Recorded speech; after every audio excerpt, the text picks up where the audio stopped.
Wayanad DCC treasurer NM വിജയന്റെ കുടുംബത്തിന്റെ ബാധ്യത KPCC ഏറ്റെടുക്കാൻ തയ്യാറായില്ലെങ്കിൽ പാർട്ടി ഏറ്റെടുക്കുമെന്ന് CPIM സംസ്ഥാന secretary MV Govindan master. IC Balakrishnan MLA രാജിവെക്കണമെന്നാവശ്യപ്പെട്ട് ബത്തേരിയിൽ നടത്തിയ പ്രതിഷേധ സദസ്സ് ഉദ്ഘാടനം ചെയ്ത് സംസാരിക്കുകയായിരുന്നു അദ്ദേഹം. NM വിജയന്റെ കുടുംബത്തെ മണിച്ചിറയിലെ വീട്ടിലെത്തി അദ്ദേഹം സന്ദർശിച്ചു.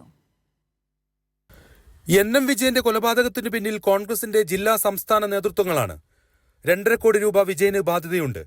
പണം നൽകിയ നിരവധി പേർ പരാതി നൽകിയിട്ടില്ല. വരും ദിവസങ്ങളിൽ ഇവരും രംഗത്തെത്തും. അന്തവും കുന്തവുമില്ലാത്ത കുടുംബമെന്നാണ് സുധാകരൻ NM വിജയന്റെ കുടുംബത്തെ ആക്ഷേപിച്ചത്. സതീശൻ പറഞ്ഞത് കുടുംബം തങ്ങളെ ഭീഷണിപ്പെടുത്തിയെന്നാണ്. മുഴുവൻ കളവാണെന്നാണ് രമേശ് ചെന്നിത്തലയുടെ വാദം. കുടുംബത്തിന്റെ ബാധ്യത KPCC ഏറ്റെടുത്തില്ലെങ്കിൽ ബാധ്യത CPM ഏറ്റെടുക്കേണ്ടി വരുമെന്നും അദ്ദേഹം പറഞ്ഞു. KPCC പ്രസിഡന്റ് DCC ട്രഷററെ പറ്റി പറയാ, ആ കുടുംബത്തെ പറ്റി പറയാ, അന്തവും കുടുംബമില്ലാതൊരു കുടുംബമാണ്.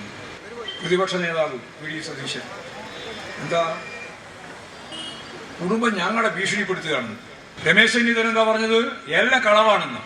KPCC നേതൃത്വം ഈ ബാധ്യത ഏറ്റെടുക്കുന്നില്ലെങ്കിൽ കമ്മ്യൂണിസ്റ്റ് പാർട്ടി ഓഫ് ഇന്ത്യ മാർക്സിസ്റ്റിനെ ബാധ്യത ഏറ്റെടുക്കേണ്ടി വന്നാൽ ഞങ്ങൾ ജനങ്ങളോട് പറഞ്ഞിട്ട് ഏറ്റെടുക്കും. IC ബാലകൃഷ്ണൻ MLA കാണാനില്ല. കർണാടകയിൽ കല്യാണത്തിലാണെന്നാണ് പറയുന്നത്. 15 വരെ അറസ്റ്റ് ചെയ്യരുതെന്ന് കോടതി പറഞ്ഞപ്പോഴാണ് വീഡിയോയുമായി MLA രംഗത്ത് വന്നത്. MLAക്ക് പുറത്തിറങ്ങാൻ പോലും സാധിക്കുന്നില്ലെന്നും അദ്ദേഹം രാജിവെക്കണമെന്നും MV ഗോവിന്ദൻ പറഞ്ഞു. ഇപ്പോ ബാലകൃഷ്ണൻ ഇവിടെ ഇല്ല, MLA കാണാനില്ല.